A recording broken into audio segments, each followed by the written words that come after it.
El corredor del laberinto. Capítulo 4. Thomas se recostó contra el árbol mientras esperaba a Chuck. Recorrió con la vista el recinto del área, ese nuevo espacio de alucinación donde parecía destinado a vivir. Las sombras de los muros se habían alargado notablemente, y ya trepaban por los bordes de las fachadas cubiertas de hiedra del otro lado. Al menos, eso lo ayudó a orientarse. El edificio de madera se ubicaba en la esquina noroeste, entre las tinieblas que se oscurecían cada vez más. El bosquecillo se encontraba al suroeste. La zona de la granja, donde todavía se veía a unos pocos trabajadores entre los cultivos, se extendía por toda la parte noreste del área. Los animales estaban en el rincón sureste, mugiendo, aullando y cacareando.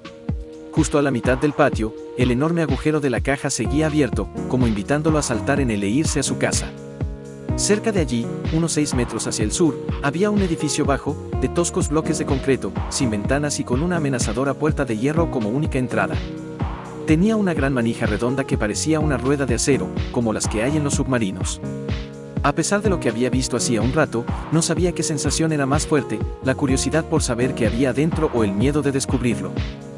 Estaba por examinar las enormes aberturas en la mitad de las paredes del área, cuando llegó Chuck con sándwiches, manzanas y 2 vasos metálicos con agua.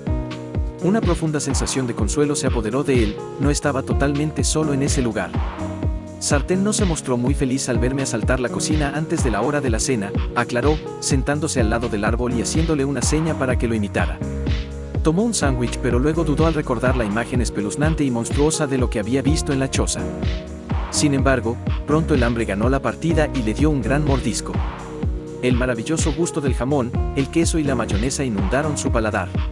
¡Ay, por Dios!, masculló con la boca llena. Estaba muerto de hambre. Te lo dije, repuso Chuck, y atacó su propio sándwich. Después de un par de bocados, Thomas por fin se atrevió a hacer la pregunta que lo estaba atormentando. ¿Cuál es realmente el problema del tal Ben? Ya ni siquiera tiene aspecto humano. No sé, murmuró el gordito distraídamente. No lo vi. Se dio cuenta de que el chico no era sincero, pero decidió no presionarlo. Bueno, créeme, es mejor que no lo veas. Siguió comiendo, mordisqueando una manzana, mientras analizaba las grietas profundas de los muros. Aunque no podía ver bien desde donde se encontraba, había algo raro en los bordes de las piedras que estaban en las salidas hacia los pasillos del exterior. Tuvo una inquietante sensación de vértigo al mirar las altísimas paredes, como si estuviera suspendido arriba de ellas en vez de estar sentado en la base. ¿Qué hay allí afuera?, preguntó. ¿Acaso esto es parte de un gran castillo o algo parecido? Chuck titubeó. Se le veía incómodo. Yo nunca salí del área. Thomas se mantuvo en silencio durante algunos segundos. ¿Estás escondiendo algo?, repuso por fin, mientras terminaba el último bocado y bebía un largo trago de agua. La frustración de no recibir respuestas de nadie comenzaba a destrozarle los nervios. Y saber que, aun si realmente le contestaran, podrían no estar diciéndole la verdad solo lo hacía sentirse peor. ¿Por qué son tan misteriosos? Lo que ocurre es que las cosas son muy extrañas por aquí, y la mayoría de nosotros no sabe todo. Ni la mitad de todo. Le molestaba que Chuck no pareciera preocupado por lo que acababa de decir, que le resultara indiferente que le hubiesen arrebatado su propia vida. ¿Qué problema tenía esa gente? Se puso de pie y comenzó a caminar hacia la abertura del este. Bueno, nadie dijo que no podía dar una vuelta por los alrededores. Tenía que averiguar algo o se volvería loco. «Hey, espera», gritó Chuck, corriendo tras él. «Ten cuidado, que están por cerrarse», agregó, muy agitado. ¿Cerrarse?, repitió. ¿Qué estás diciendo? Las puertas, Larcho. ¿Puertas? No veo ninguna puerta. Se dio cuenta de que Chuck no estaba inventando nada. Había algo obvio que se le estaba escapando. Una rara inquietud lo embargó y, sin pensarlo, redujo el paso. Ya no estaba tan interesado en llegar hasta los muros. ¿Cómo llamarías a esas grandes aberturas?, preguntó Chuck, señalando los enormes huecos de gran altura de las paredes. Se encontraban a solo 10 metros de distancia. Yo las llamaría grandes aberturas, respondió Thomas, buscando contrarrestar su inquietud con sarcasmo, aunque sabía que no le estaba dando resultado. Bueno, son puertas y se cierran todas las noches. Se detuvo, creyendo que Chuck estaba equivocado.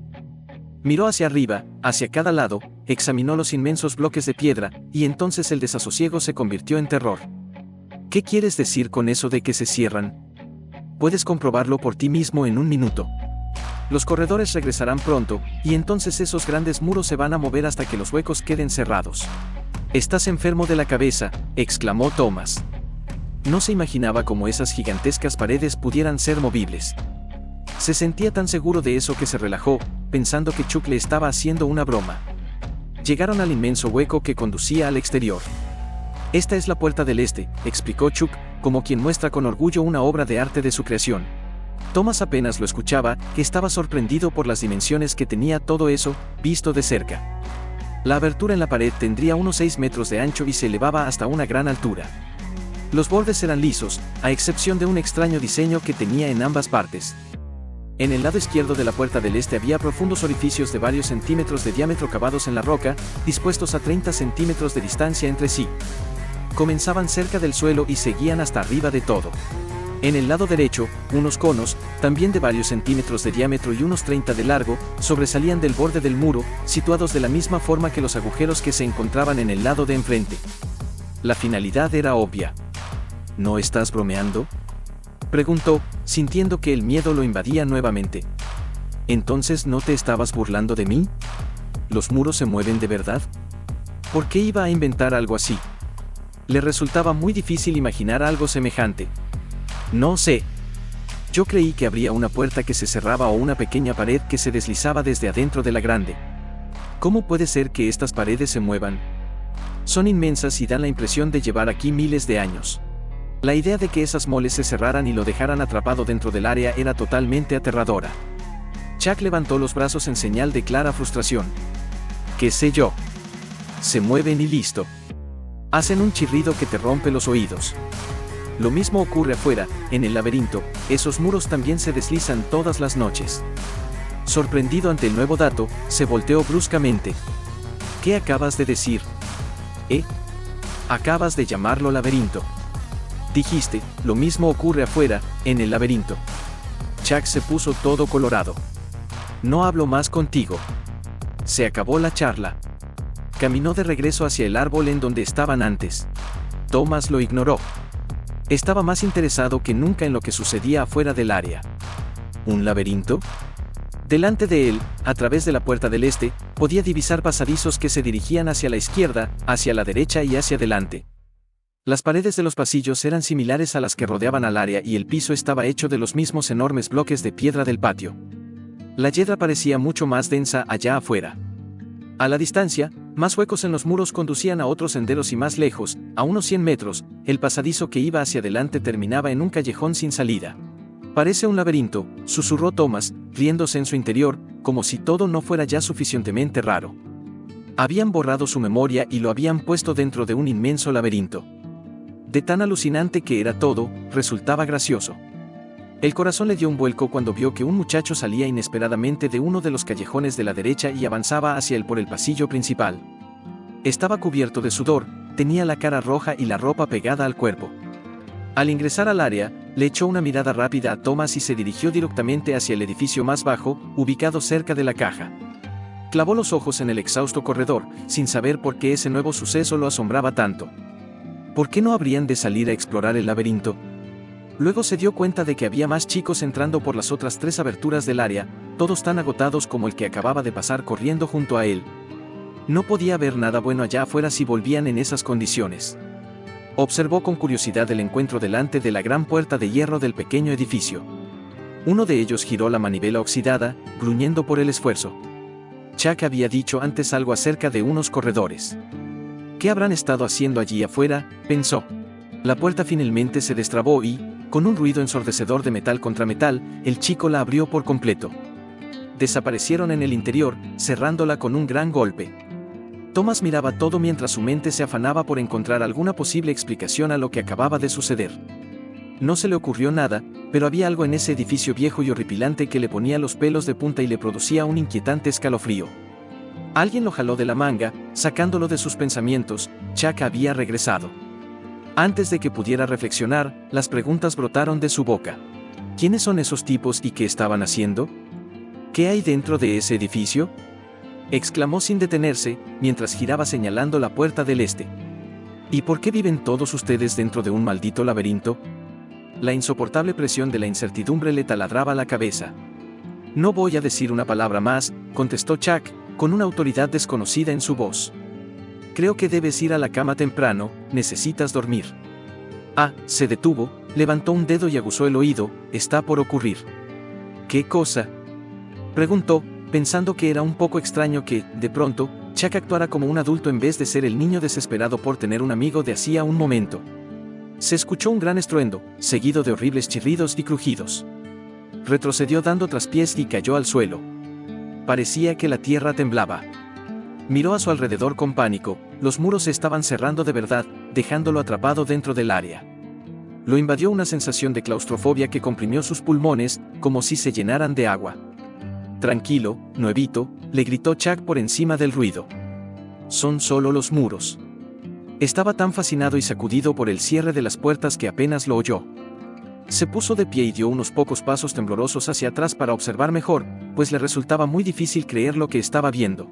La enorme pared de piedra situada a su derecha parecía desafiar todas las leyes de la física al deslizarse por el suelo lanzando chispas y polvo. El crujido le hizo vibrar los huesos. Descubrió que solo esa pared se movía, se dirigía hacia la izquierda, lista para cerrarse herméticamente una vez que encajaran los conos en los orificios taladrados de la otra pared. Echó una mirada hacia las otras aberturas. Sentía que su cabeza giraba más rápido que el cuerpo y que su estómago se sacudía por el mareo y el vértigo. En los 4 lados del área se movían los muros de la derecha hacia la izquierda, clausurando el hueco de las puertas. Imposible, pensó. ¿Cómo pueden hacer eso? Reprimió el impulso de correr hacia allá, deslizarse por los bloques de roca antes de que se cerraran por completo y huir al exterior. Pero el sentido común triunfó, el laberinto contenía más misterios que el interior del área. Trató de imaginarse cómo funcionaba toda esa estructura, gigantescos muros de piedra de cientos de metros de altura se movían como si fueran puertas corredizas de vidrio. Una imagen de su pasado apareció fugazmente en sus pensamientos. Hizo un esfuerzo por retener el recuerdo y completarlo con rostros, nombres, algún lugar, pero se desvaneció en la oscuridad. Una punzada de tristeza se arremolinó junto a sus otras emociones. Observó que la pared de la derecha llegaba al final de su viaje y las salientes entraban de forma impecable. El estrépito final resonó como un eco a través del área mientras las 4 puertas quedaban cerradas por completo durante la noche. Thomas sintió todavía algo de temor y una ráfaga de vértigo. Luego todo desapareció. Una asombrosa sensación de calma tranquilizó sus nervios y lanzó un largo suspiro de alivio. ¡Wow!, exclamó, abrumado por todo lo que había presenciado. No pasa nada, como diría Oldby, murmuró Chuck. Con el tiempo, te acostumbrarás. Miró a su alrededor una vez más. La atmósfera del lugar había cambiado por completo ahora que los muros ya no mostraban ninguna salida. Trató de imaginarse la finalidad de semejante cosa, y no supo cuál de las conjeturas era peor, que ellos se habían quedado encerrados allí adentro o que los protegían así de algo que se encontraba en el exterior. La idea acabó con el breve momento de calma, removiendo en su mente 1.000.000 de posibilidades, todas ellas terroríficas, sobre lo que podría vivir afuera, en el laberinto. El temor lo paralizó de nuevo. Vamos, le dijo Chuck. Hazme caso. Cuando llega la noche, no hay nada mejor que estar en la cama. Thomas comprendió que no tenía otra opción. Hizo todo lo que pudo para liberarse de aquello que lo oprimía y lo siguió,